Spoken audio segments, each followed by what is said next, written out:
कुठं पण तोंड खुपसायची कशाला तुम्हाला सवय लागल्या? नको त्या लोकांच्या वरती, लोकनेते राजाराम बापूंच्या वरती तुम्हाला बोलताना जरा लाज आणि शरम वाटायला पाहिजे होती. ह्या लायकीचे तुम्ही नाही आहेत, पण तुम्हाला अक्कल पाहिजे. बघा, आदरणीय शिवाजीराव वाटेगावकर सर बोलत होते. मी ते बोलत असताना विचार करत होतो की नशीब शिवाजीराव वाटेगावकर दादा या ठिकाणी बोलतायत.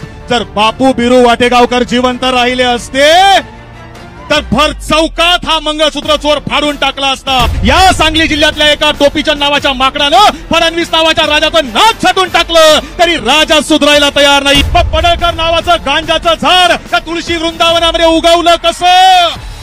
अन्यायाविरुद्ध नेहमीच आपली कुऱ्हाड आणि काठी उचलली ते धनगर समाजाचे नेते स्वर्गीय बापू बिरू वाटेगावकर यांचे चिरंजीव शिवाजी वाटेगावकर. सन्माननीय शिवाजी वाटेगावकर.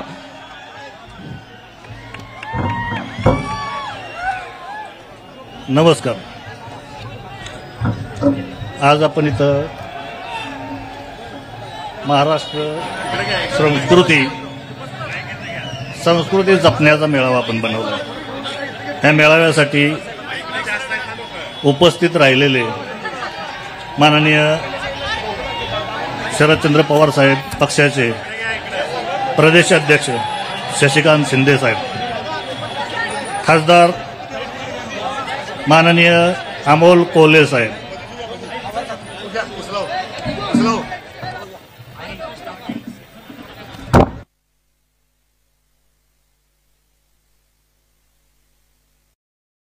सर्वांना एक विनंती आहे की डायस कुठे जरी मांडला तरी एका साईडच्या लोकांची मीडियामुळे अडचण होणार आहे आणि मीडिया नसला तर महाराष्ट्राला आणि देशाला हे दिसणार नाही. म्हणून जरा थोडा आवाज तरी ऐका. कुठून तरी एका बाजूने अडचण होणार आहे, पण ही मीडियाला त्रास देऊ नका. आपल्याला महाराष्ट्रात जर सांगलीचा आवाज द्यायचा असेल तर मीडियाची गरज आहे.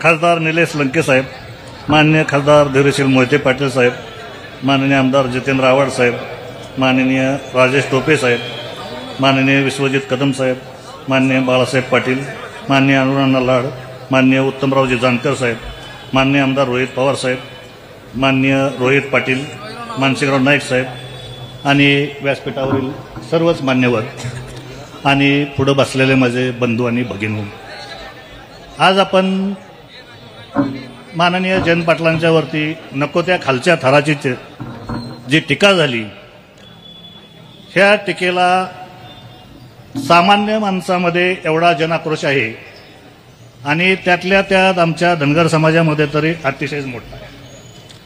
तर ज्यांनी कुणी हे असलं टीकेचं कारस्थान केलंय त्यांना हे न शोभण्यासारखं आहे.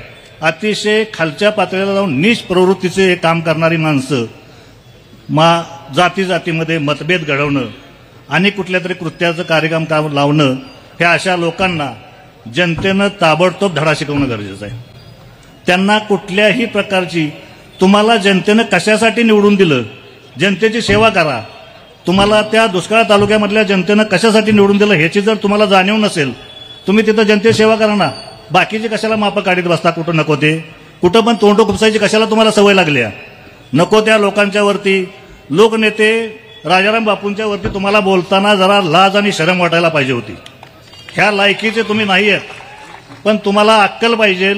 ज्या लोकांनी तुम्हाला आज प्रतिनिधित्व दिलंय त्यांचे लोक बघा, कुणी कुठल्या गोष्टीचा महागाई किती वाढली आणि कुठल्या गोष्टी कुठनं कुठंपर्यंत गेल्या ह्याच्यावरती तुम्ही कुणाचं लक्ष केंद्रित करत नाही.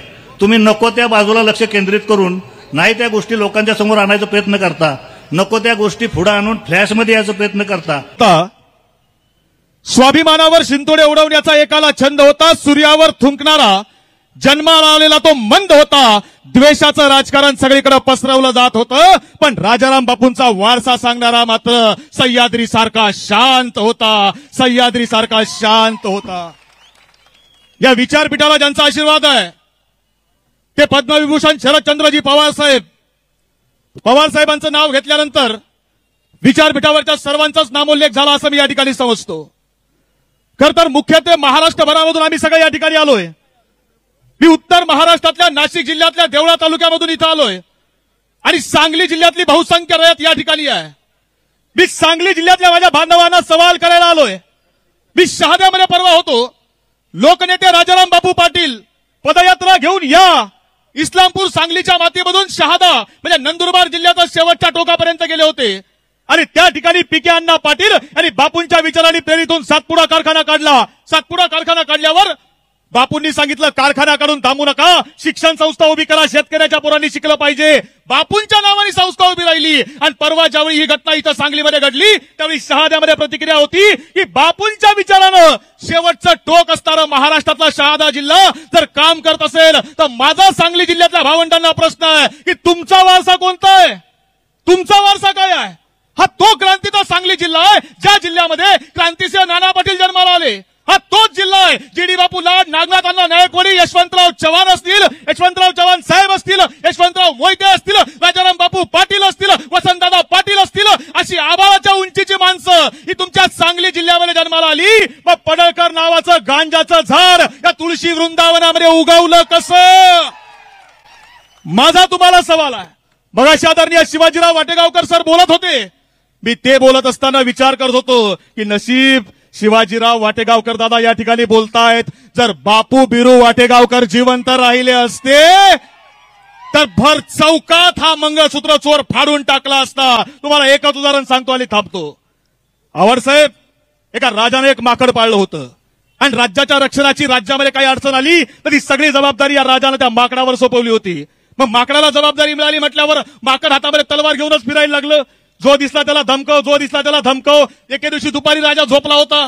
राजा या माकड दरबारामध्ये आलं, त्याला बघितलं राजा झोपलेला आहे आणि झोपलेला राजा बघितला आणि अचानक एक माशी त्या ठिकाणी फिरायला लागली आणि माशी फिरता फिरता या राजाच्या नाकावर जाऊन बसली. ते माकड समोर आलं आणि त्यानं माशीला शिव्या द्यायला सुरुवात केली आहे. माशी काही उठेना. त्या माकडानं तलवार उगारली आणि राजाचं नाकच माशी सकट छाटून टाकलं. आता राजा कोण आणि हा माकड कोण हे तुम्हाला माहिती आहे. या सांगली जिल्ह्यातल्या एका टोपीचंद नावाच्या माकडानं फडणवीस नावाच्या राजाचं नाक छाटून टाकलं तरी राजा सुधरायला तयार नाही. माझ्या भावांनो आणि बहिणींनो, यांना सुधरवायचं काम तुम्हाला आम्हाला करावं लागणार आहे.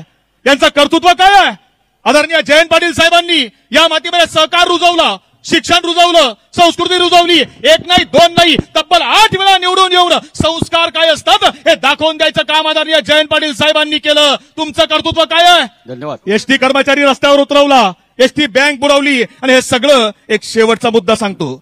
येताना एकानं विचारलं की तुम्ही जयंत पाटील साहेबांकरता नाशिक मधून जातायत, जयंत पाटील साहेब याचा हिशोब करतील का? मी त्याला सांगितलं, ज्यावेळी सांगली जिल्ह्यामध्ये पाऊस पडला नव्हता त्यावेळी जयंत पाटील साहेबांनी कृत्रिम पाऊस पाडून ढगांचा हिशोब पूर्ण केला होता. अरे हातात चोर आहे. फक्त विनंती आमची एकच असणार आहे की साहेब, आतापर्यंत आपण टप्प्यात कार्यक्रम केला, याचा टप्पा सुद्धा पडू न देता कार्यक्रम करावा लागेल, एवढंच सांगतो. जय हिंद, जय महाराष्ट्र. भाजप नेते आणि आमदार गोपीचंद पडळकर यांनी सांगली जिल्ह्यातील जत विधानसभा मतदारसंघात बोलताना जयंत पाटील यांच्यावर खालच्या भाषेत टीका केली होती. गोपीचंद पडळकर यांनी राजाराम बापू यांच्याबद्दल देखील वादग्रस्त वक्तव्य केलं होतं. बापू बिरू वाटेगावकर यांचा मुलगा शिवाजी वाटेगावकर यांनी पडळकरांच्या वक्तव्याबाबत म्हटलंय की जयंत पाटलांविरुद्ध काहीतरी बोलतो, तो माणूस तुला काही आलतू फालतू वाटला का? तू वाळवा तालुक्यात यायचा विचार कर, तुझे कपडे काढूनच तुला घरी पाठवतो. तू जत तालुक्यातून निवडून येऊन दाखवच. तुला समाजात काडीचीही किंमत राहिलेली नाहीये. तर धनगर समाजाला त्यानं मान खाली घालायला लावली. बापूंसारख्या माणसावर तो बोलतो असं म्हणत त्यांनी जोरदार हल्लाबोल केला. पुढे शिवाजी वाटेगावकर म्हणाले की वाळवा तालुक्यातील तू फक्त यायचा विचार कर, तुझे कपडे काढूनच तुला घरी पाठवणार म्हणजे पाठवणार, तुझी चड्डी सुद्धा शिल्लक ठेवणार नाही, असं म्हणत शिवाजी वाटेगावकर यांनी पडळकरांना इशारा दिलाय. तसेच शरद पवार गटाने देखील गोपीचंद पडळकरांना टीका केली आणि राज्यभर आंदोलन सुरू केली आहे. या प्रकरणावर खुद्द शरद पवार यांनी देवेंद्र फडणवीस यांच्याशी फोनवरून चर्चा केली होती. फडणवीसांनी पडळकरांना समज देखील दिली आहे. तर गोपीचंद पडळकर यांनी जे विधान केलंय ते योग्य आहे असं माझंही मत नाही. कोणाच्याही वडिलांबद्दल किंवा परिवाराबद्दल विधान करणं योग्य नाही. या संदर्भात गोपीचंद पडळकर यांच्याशी मी बोललो आहे, त्यांनाही मी सांगितलंय असं देवेंद्र फडणवीस म्हणाले. तसेच मला शरद पवारांचा फोन आला होता. मी त्यांना सांगितलंय की अशा प्रकारच्या विधानाचं आम्ही कधीही समर्थन करणार नाही, असं देवेंद्र फडणवीस म्हणाले. खुद्द भाजप आमदार गोपीचंद पडळकर यांनी याबाबतची माहिती दिली आहे. राज्याचे मुख्यमंत्री माननीय देवेंद्रजी फडणवीस साहेब यांचा मला फोन आला होता. या संदर्भामध्ये अशी वक्तव्य करू नका अशाच पद्धतीची सूचना त्यांनी मला दिली आहे. मी त्यांच्या सूचनेचं पालन करेन. फडणवीस यांनी मला ज्या सूचना दिल्या आहेत त्यांना मी पाळणार आहे, असं गोपीचंद पडळकर यांनी म्हटलंय. आता यावर तुम्हाला काय वाटतं, तुमचं मत कमेंट बॉक्समध्ये लिहायला अजिबात विसरू नका. व्हिडिओ आवडला असेल तर जास्तीत जास्त शेअर करा आणि आतापर्यंत मराठी जनता आपण आपल्या या चॅनलला सबस्क्राईब जर केलेलं नसेल तर चॅनलला सबस्क्राईब करा.